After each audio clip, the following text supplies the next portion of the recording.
if they got rid of them, there'd be no program. So they just feel invincible.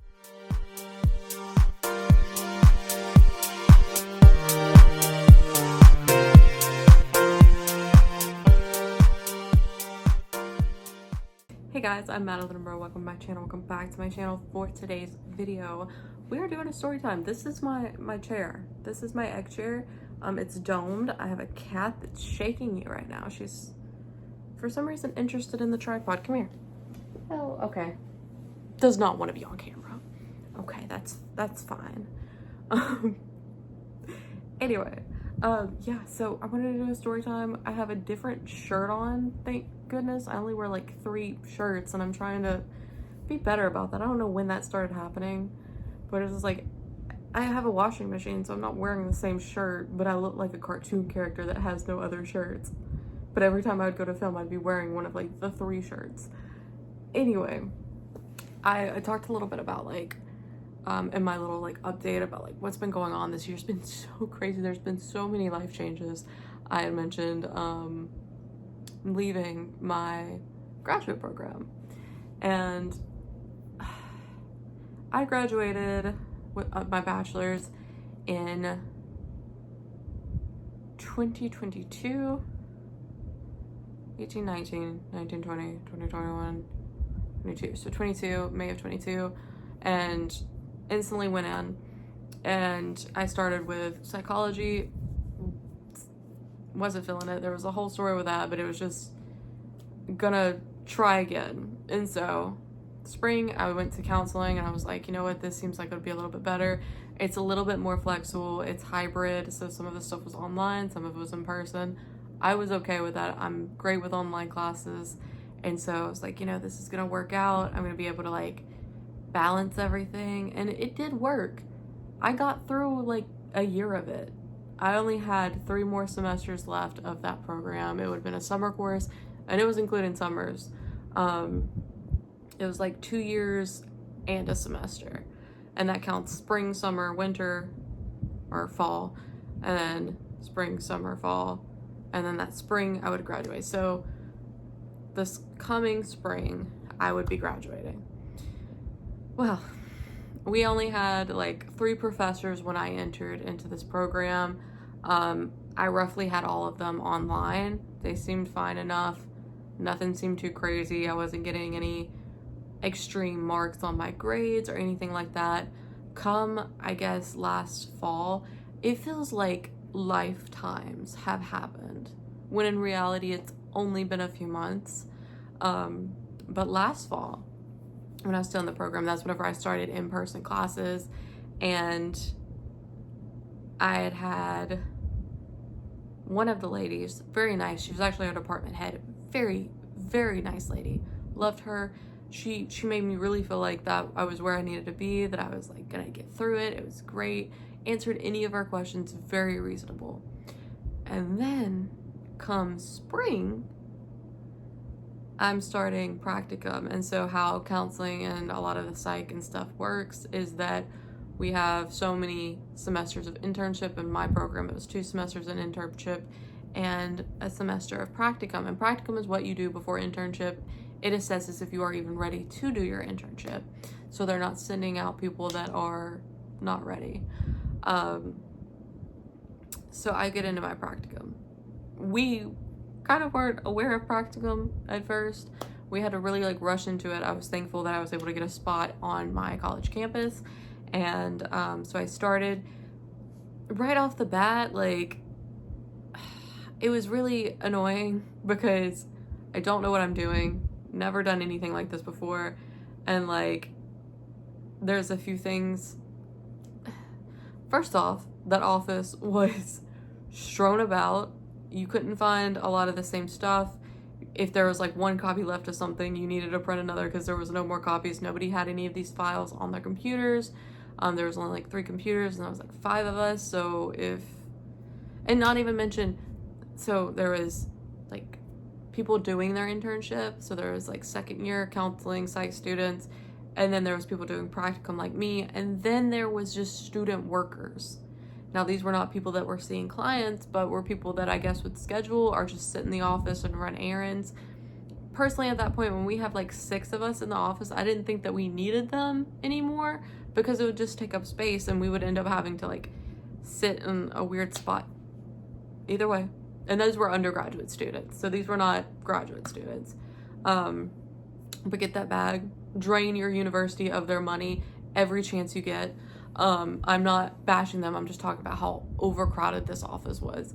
And I remember like just different things, like because I had transferred programs, there was this thing, it was the declaration of like principles or procedures or whatever, like our code that we were gonna go by as a counselor. And because my class that transferred over was the class that they did that in, I didn't do that in my other program yet, so I didn't have this paper. And like it was this whole thing, just like the person over my practicum was just like, oh, like, gotta be prepared, you gotta read the handbook, gotta have this. And I'm like I can't help it if I moved programs and I was not made aware of this, because nobody in my campus likes to communicate. That's undergrad and graduate. They just don't want to communicate things for some reason. But that wasn't that bad. Overall, my actual practicum experience was great. My practicum supervisor, that was the person I was talking about, they were great. They were nice to me. Everything was fine. What I was doing there was fine. It was great. But, and this is the beefy part, this was what you were waiting for, what I couldn't get over and what I could not get through was my actual teacher that was part of my program. So the practicum supervisor was a teacher, but not really, because she was not really, like, she was grading some of my stuff, but she wasn't my actual teacher for that class. She was just my teacher for that site. And I do wish that some things could have been different with that site, like have me slowly like maybe sit on things, maybe like observe how people did things, because they just kind of like threw me in there with a client. So if I ever had you as a client, I apologize. That was awful, and I hope that you found somebody that was actually a good person, because I was not the best person to be talking to, because I didn't know what I was doing. And that's a scary thing to think of when it's like students and their mental health. I hope that you liked talking to me, but I don't think that I was able to probably help you the way that you needed. And I'm grown enough to say that, and that's kind of why I took a step back, because there were so many ethical things that I did not agree with that happened in this class. And so I had my peep, and I'm gonna tell you. Now, starting off, this teacher wasn't bad. I had met her at a conference that I went to the fall semester with the other teacher. And at this point in the semester, there's only 2 teachers in the entire program. There's a good teacher and the bad teacher. And the good teacher is the department head. Bad teacher is just a teacher, I guess part-time. Like I think she still saw clients and stuff too. I have no idea. But we start doing this class, and I have heard from like the second years that are doing their internship and stuff, how she runs these classes and how she'll dance around things instead of answering them, like assignments. And the first few weeks, nothing was bad. And then we gave our first like presentation, and this wasn't even for the practicum class, because I had this teacher for 2 different classes. My issue with that class was, I guess maybe she took this class over from the teacher that left, and maybe she didn't have time to modify the Moodle page that we use, which is our big web page basically for the class. I don't know. All I know is that like this is just a brief example, the tip of the iceberg of the stuff that we dealt with. So I don't know if I can find the screenshot of this course. Probably not, because I'm probably like, I left that school, so I don't have access to the page anymore. Oh no, I just remembered something else. Very beginning. So this was like what was it? Like a talking about different techniques class that you would use in counseling. The teacher told us to like say our technique, our name, and then we would pick dates. That's what the Moodle said at first. We would pick dates in class, like the dates we assign. Just put your name and whatever technique you want to talk about. So I do that. I do everything really advanced in my classes, because I'm not going to sit there waiting till the last minute to pick something whenever I see like the day before the class opens and that's there, I'm gonna do it because it's right there. I can start thinking on stuff. So I do that ahead of time. We get to class and she starts seeing who went through it, and then she says, why didn't y'all, like, y'all didn't follow directions, like why didn't y'all put what date y'all wanted to do? And I'm like, what dates are we even doing it? Like, we've never said when we were doing it. And she's like, well, it's in the word form. I'm like, no, it was not, because if it was, I would have picked a date. And so I just picked a date in class, and then I like added it on to the word forum. But like, why? Because we hadn't even met yet in class. Like, that was a class that we met one day online and then one day in person. We hadn't even met yet. Because like, there was something that had happened, and so we were off for like 2 weeks. How would I know what days you were gonna let us present? Anyway, that was just one thing that just frustrated me. But the second thing, when we actually had this technique presentation, the way that it was worded in the forum of how we did the assignment was, pick a topic and discuss it in class, and then in parentheses, 10 minutes. Then it went on, do a presentation on said technique, parentheses, 10 minutes. So if you're looking at that, I would think, okay, so maybe presentation needs to be 10 minutes, techniques need to be 10 minutes, because you're putting parentheses for each part of this area. We did a 20-minute presentation. My classmates did. I had not gone yet. I think I was just about to go.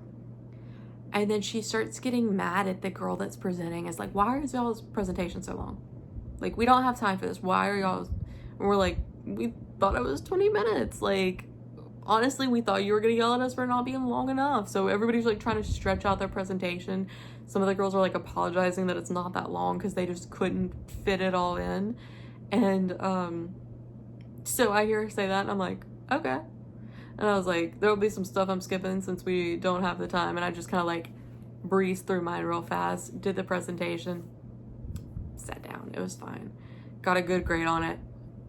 I don't know what happened to some of the other people, but I do know, and this was one girl I feel like she was extremely hard on for some reason.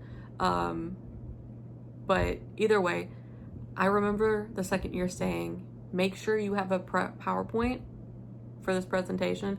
A lot of teachers want you to have one anyway, but sometimes if it's more of like just an oral presentation, normally teachers clarify. She didn't. And so they told me to have one. And I remember asking her in class like the week before, I was like, do we need to have a PowerPoint for it? And she was like, I mean, like, I guess if you need it, y'all might have it. And I was like, I was just making sure I don't want points taken off if we're supposed to have a PowerPoint. And she was like, it would be nice to have. And I'm like, okay, so I'm gonna have a PowerPoint. That's legit what I told her. I was like, okay, so I'm gonna have one. And then everybody else in the class had one. Well, this one girl was not here that day that I had said that. So she passes around a piece of paper. She gives it like an oral presentation. She gets on to her for that. She wasn't here in class whenever that happened. We didn't have everybody's number at this point because it was really early in the semester.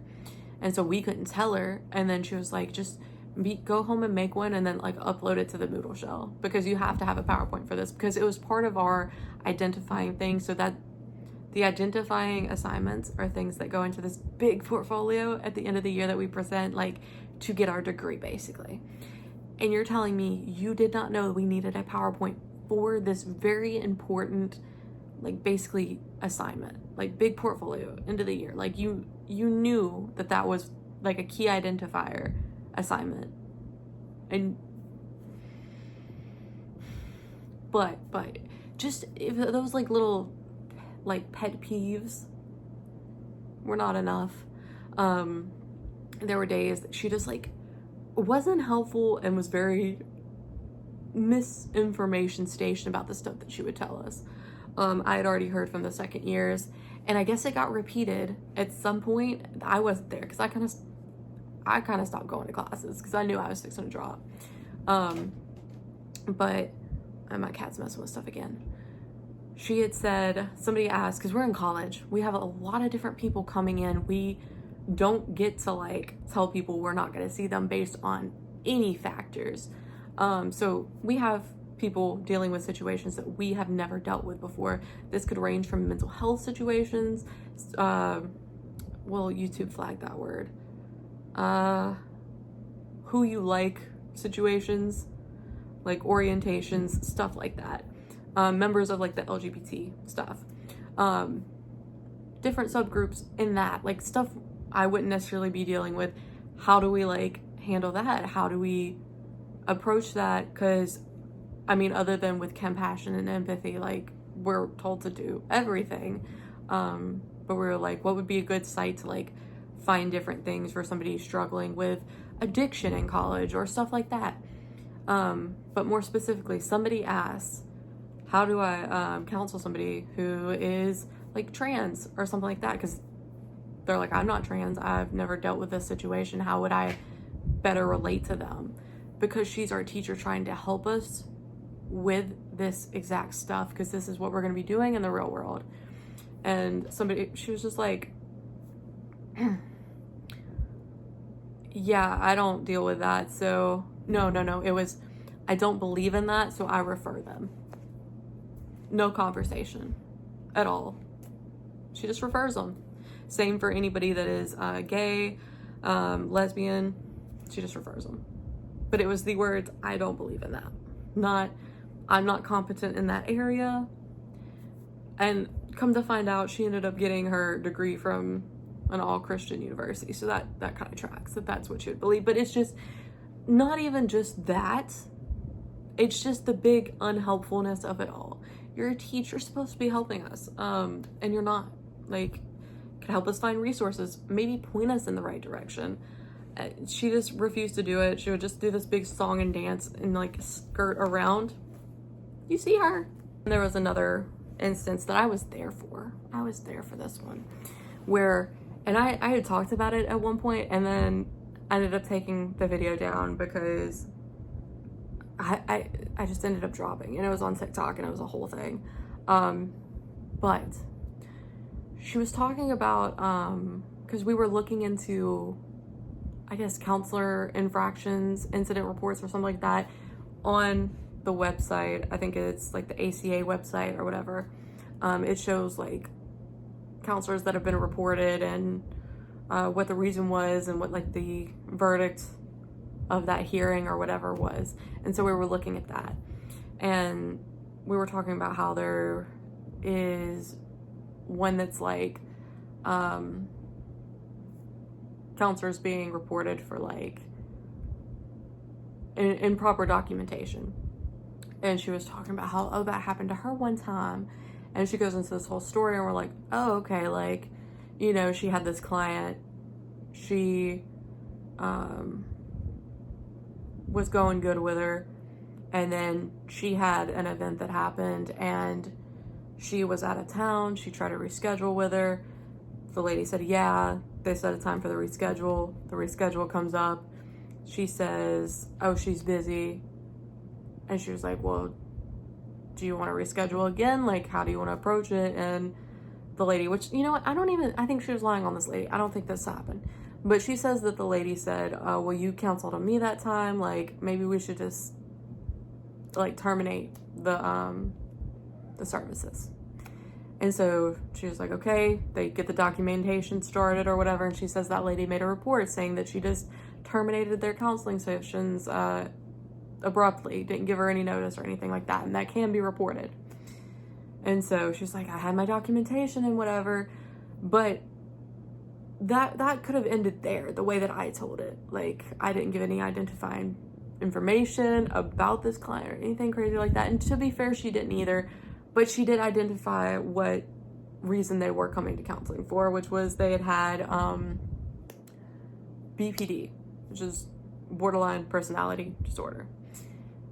I'm saying it like that because I need to, because of what happened next.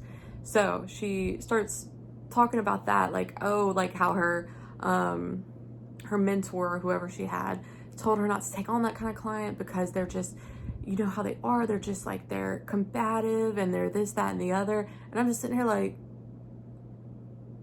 what, like those could be our potential clients. Like, are you trying to scare an entire group of people that are going on to be counselors away from this group of people because of your bias that you had one bad experience.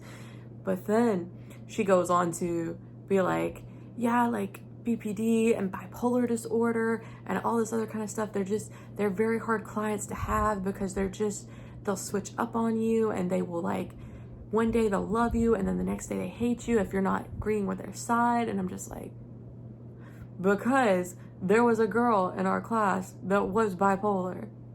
And then whenever I retold this story, because she came up to me after class, because this was my friend, and I was like, what was that about? Like, that was the most random rant. Like, it could have been fine, it could have been constructive, but then she went into this whole way wrap around just talking about, like, this subset of mental disorders and how, like, they are the worst clients to ever have and that you can't really help them. And I'm just like, that is awful. That is awful to give that bias to a whole group of people that just want to go out and help.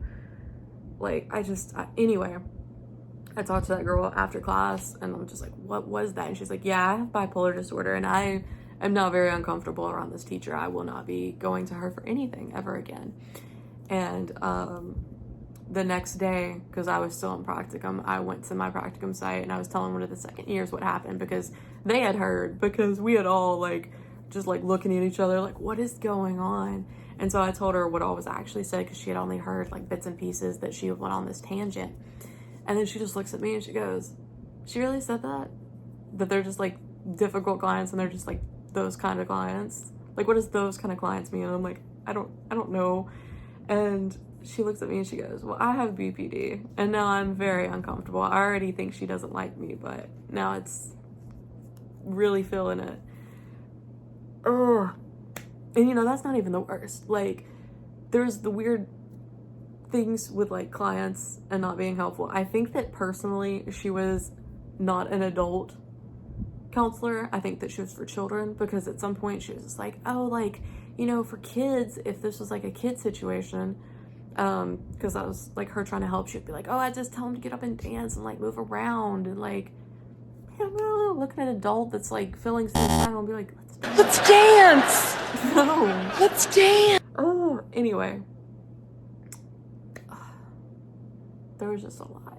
And so kind of weeks go by just being unhelpful, not being descriptive in our assignments, and I could tell that my time was coming, because I don't know, I just felt like I was getting called on more in class. I just knew that, like, my time was coming. She had a full-blown argument with somebody that is actually, like, her colleague, because she is a professor at the university as well, but she taught a language, and she was wanting to get her master's in counseling because she wanted to kind of do a career path. So, but she was legit arguing with her because, and this is my argument as well, there was an issue with the fact that they wanted us to record some of our clients that we were seeing.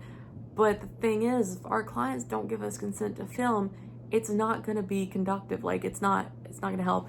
I did it one time, and we, like, just looked over a brochure about something that we had talked about a week before. My client was very upset that day, and it was really bad, and I felt so bad for filming that.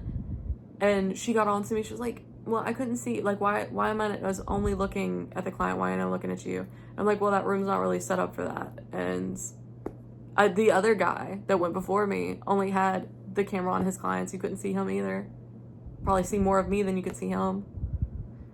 And oh my gosh, that was such a bad day. And I was so mad that I had to show that to the class. Cause, like, that's the thing, is, like, it would be one thing if it was just her seeing it, but, like, she makes us show the entire class, and he was not okay, and it made me really upset, and I'm still really upset thinking about the fact that I had to do that, because he said it was fine when we first started, and then the day came and it clearly wasn't fine.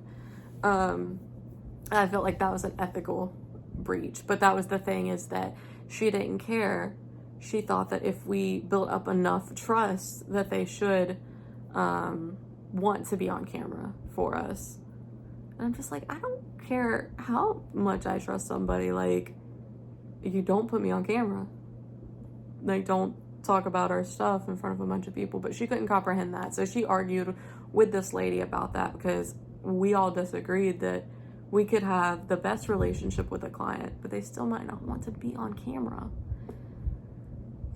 Anyway, but I could tell my time was coming because there was just little things that were happening.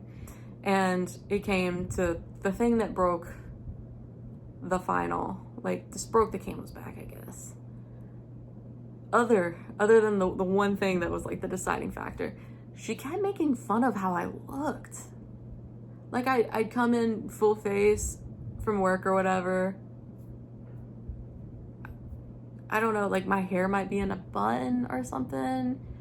And she'd be like, oh, you look, like, she would just always have something to say about it. Like, and it was just weird. And that sounds a little bit nitpicky, I know.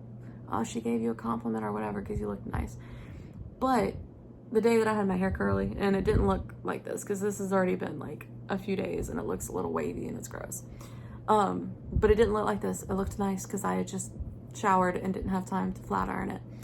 And she was like, oh, you know, like, everybody else looks really nice. And you got people like me and Madeline over here just, you know, just trying. And I'm like, what? And she's like, oh, it's just your hair. And I'm like, I didn't have time to flat iron it.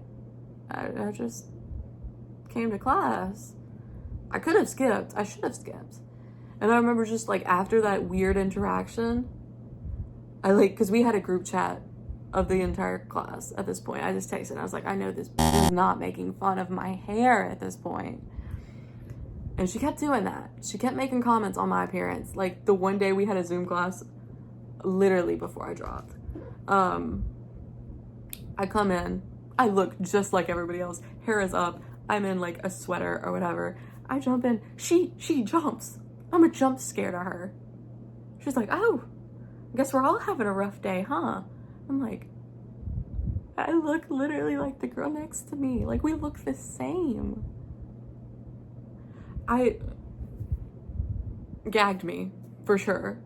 Like, I killed it. But, like, time and place. You're my teacher. And,